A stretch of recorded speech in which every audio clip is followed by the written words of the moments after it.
BNP ও জামায়াত ইসলামীর মধ্যে দূরত্ব যেন দিন দিন বেড়েই চলেছে।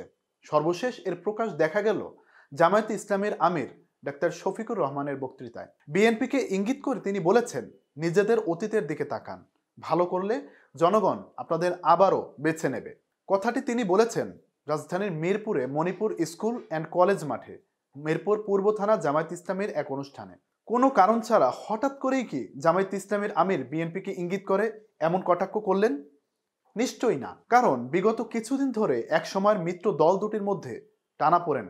এই টানাপোড়েন শুরু হয় অন্তর্বর্তীকালীন বেসামরিক ও পুলিশ প্রশাসন এবং বিচার বিভাগে নিজেদের আধিপত্য বিস্তারের চেষ্টা থেকে। অন্তর্বর্তী সরকার শপথ নেওয়ার পরপরই প্রশাসনে গুরুত্বপূর্ণ পদ আর বিচার বিভাগে নিজেদের সমর্থকদের বসানোর চেষ্টায় অনেকটাই সফল হয় জামায়াত ইসলামী। শুরুতে খানিকটা পিছিয়ে থাকলেও পরে বিএনপি, পুলিশ ও বেসামরিক প্রশাসনে নিজেদের সমর্থকদের বসাতে থাকে। এই প্রতিযোগিতা পরবর্তীতে টানাপোড়েনের রূপ নেয় আগামী জাতীয় সংসদ নির্বাচনের সময় নিয়ে। বিএনপি রাষ্ট্রের বিবিধ প্রতিষ্ঠানের ন্যূনতম সংস্কার করে যথাসম্ভব দ্রুত নির্বাচনে যেতে চায়, কারণ দেশের বর্তমান পরিস্থিতিতে নির্বাচন হলেই বিএনপির ক্ষমতায় যাওয়া মোটামুটি নিশ্চিত।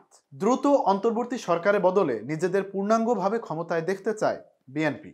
অন্যদিকে বাস্তবতাকে মেনে নিয়ে জামায়াত ইসলামীর উপলব্ধি হচ্ছে, প্রভাবমুক্ত নির্বাচন হলে তারা এখনই ক্ষমতায় যাওয়ার মতো সামর্থ্য অর্জন করেনি। এ কারণে তারা নিজেদের লক্ষ্য ঠিক করে ভিন্ন দিকে। জামায়াতে ইসলামীর এখন প্রধান চাওয়া আওয়ামী লীগ আমলে আন্তর্জাতিক অপরাধ ট্রাইব্যুনালের মাধ্যমে যুদ্ধ অপরাধে অভিযুক্ত তাদের দলের শীর্ষ নেতাদের ফাঁসি দেওয়ার বদলা নেওয়া। দলটি চায় নির্বাচনের আগেই গণহত্যার অভিযোগে শেখ হাসিনা সহ আওয়ামী লীগের শীর্ষ পর্যায়ের অন্তত কয়েকজন নেতার সর্বোচ্চ শাস্তি নিশ্চিত করা।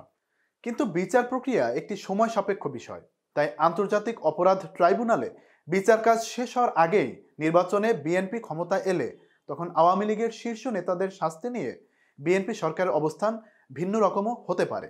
এ কারণেই একসময়ের মিত্র হলেও দ্রুত নির্বাচন আয়োজনে বিএনপির দাবির বিপক্ষে জামায়াত ইসলামীর অবস্থান। তবে নির্বাচনের সময় নিয়ে সরাসরি বিএনপির বিরোধিতা না করে কৌশলী অবস্থান নিয়েছে জামায়াত ইসলামী। তারা বলছে, নির্বাচন আয়োজনে অন্তর্বর্তী সরকারকে যৌক্তিক সময় দিতে হবে। এই যৌক্তিক সময়কাল কেমন সেটি তারা এখনো ব্যাখ্যা করেনি। অন্যদিকে বিএনপির সন্দেহ, ছাত্রদের নতুন রাজনৈতিক দল গঠনের নেপথ্যে উৎসাহ যোগাচ্ছে জামায়াত ইসলামী। নির্বাচনের সময় প্রশাসনে বসানো নিজেদের কর্মকর্তাদের মাধ্যমে সেই রাজনৈতিক দলকে বিএনপির বিরোধিতা করতে মাঠে নামানো হবে। এরই মধ্যে নতুন রাজনৈতিক দলের উদ্যোক্তা কয়েকজন ছাত্রনেতার মুখে বিএনপি বিরোধিতার তেমন বক্তব্যই বের হচ্ছে।